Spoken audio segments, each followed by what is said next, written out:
UP के बदायूं में घर में घुसकर 2 बच्चों की हत्या के आरोपी साजिद को भले ही पुलिस ने 3 घंटे के भीतर मार दिया या एनकाउंटर में ढेर कर दिया, लेकिन कई सवाल ऐसे हैं जिनके जवाब अभी भी नहीं मिले हैं। मसलन हत्या का इरादा क्या था, यानी हत्या क्यों की साजिद ने दोनों बच्चों की। और एक और सबसे बड़ा सवाल ये कि अभी फिलहाल जब साजिद नहीं है तो ऐसे में कई ऐसे सवाल हैं जिसका जवाब कौन देगा।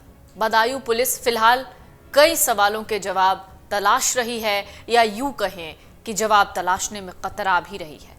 तो वो सवाल कौन से हैं? पहला सवाल है, मुख्य आरोपी साजिद ने आखिर उस परिवार के बच्चों को क्यों मौत के घाट उतार दिया। चाहता तो या तो उस परिवार में महिला की या दादी की या उसके पति विनोद की हत्या कर सकता था, यानी पिता की हत्या कर सकता था, लेकिन उसने बच्चों को ही क्यों मारा। और उसने सबसे पहले बड़े बच्चे को इरादे से मारा और उसके बाद जब छोटे बच्चे ने उसकी हत्या होते देख ली तो उसे भी मार दिया। जिस परिवार ने उसकी पत्नी के इलाज के लिए पैसे उधार दिए थे, उसे आखिरकार साजिद ने, उसी के घर के चिराग को साजिद ने क्यों बुझा दिया। दूसरा सवाल है, साजिद और पीड़ित परिवार का कभी कोई झगड़ा नहीं था।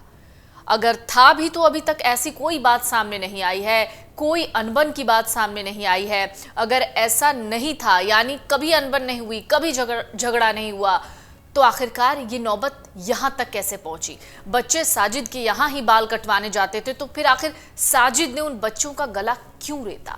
तीसरा सवाल, मंगलवार शाम को जब साजिद 7:30 बजे संगीता के पास पहुंचा, तब क्या उसके पास तमंचा था जिससे साजिद ने बाद में पुलिस पर गोली चलाई। अगर उसके पास तमंचा था तो उसने उस तमंचे से बच्चों को क्यों नहीं मारा और वो तमंचा लेकर घर में क्यों गया था। पीड़ित परिवार का आरोप है कि मुख्य आरोपी साजिद को उन लोगों ने ही पकड़कर पुलिस के हवाले किया, तो फिर साजिद कैसे पुलिस की गिरफ्त से फरार हो गया, ये चौथा सवाल है।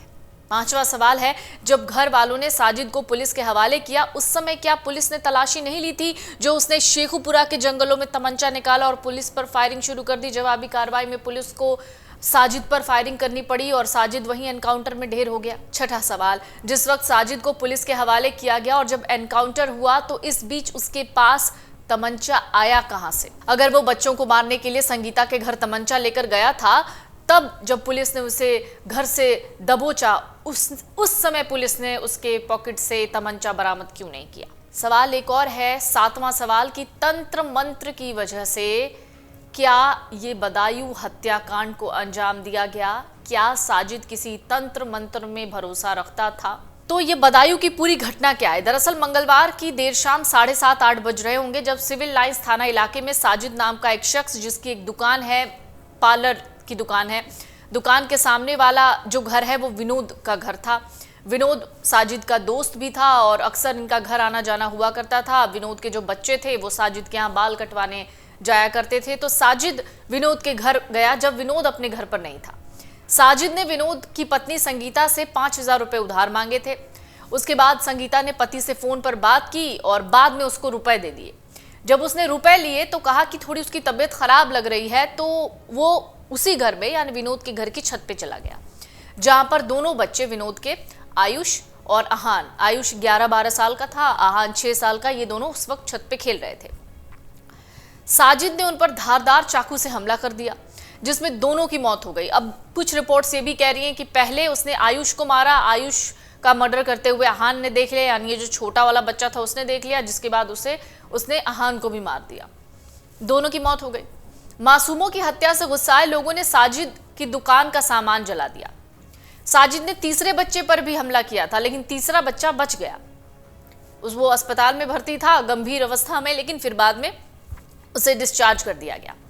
पुलिस इस घटना में सिर्फ साजिद का रोल बता रही है, लेकिन परिवार कह रहा है कि साजिद के साथ साथ उसका भाई जावेद भी था।